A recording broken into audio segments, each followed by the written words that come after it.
प्रिय डूंगरपुर वासियों, कोरोना के संबंध में मैं आपको 2-3 चीजें बताना चाहूंगा। वर्तमान में जिले में लगभग 1900 एक्टिव केस हैं और पिछले एक वीक से लगातार केस कम होते जा रहे हैं। अभी पर डे का जो औसत है वो लगभग 100 के लगभग चल रहा है। और डिस्ट्रिक्ट हॉस्पिटल की जो स्थिति है उसमें आज सुबह की रिपोर्ट के अनुसार अभी 305 बेड के अगेंस्ट 105 पेशेंट हमारे यहाँ एडमिट है।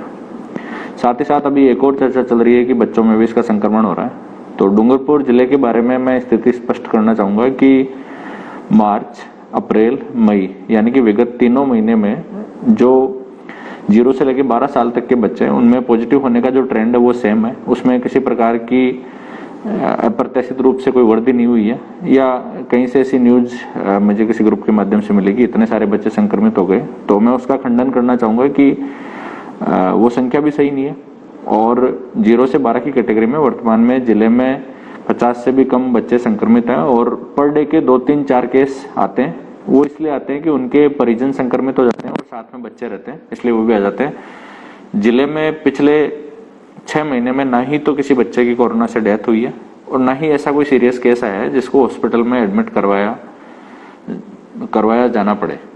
एक केस में क्योंकि उसके पेरेंट्स संक्रमित थे, मदर भी हॉस्पिटल में थी, बच्चा घर पे अकेला था, तो मदर ने उसको हॉस्पिटल में अपने साथ रखा था। वो भी स्वस्थ था। व्यक्तिगत मेरे द्वारा भी 1-2 बार मुलाकात उनसे की गई थी।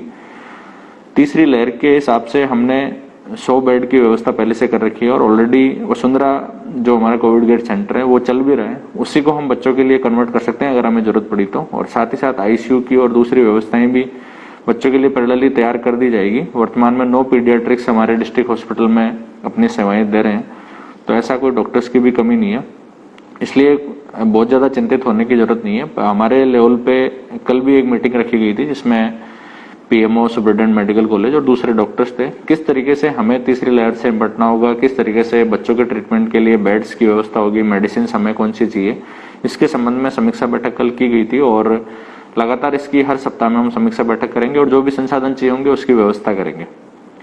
इसलिए आप लोग जो सरकार के कोविड प्रोटोकॉल है उसकी पालना करें, घरों में रहें और लक्षण हो तो उसमें टेस्ट करवाएं। ऐसी कोई भी परिस्थिति में आपको जो मदद चाहिए होगी जिला प्रशासन और अस्पताल प्रशासन अवश्य उपलब्ध करवाएगा।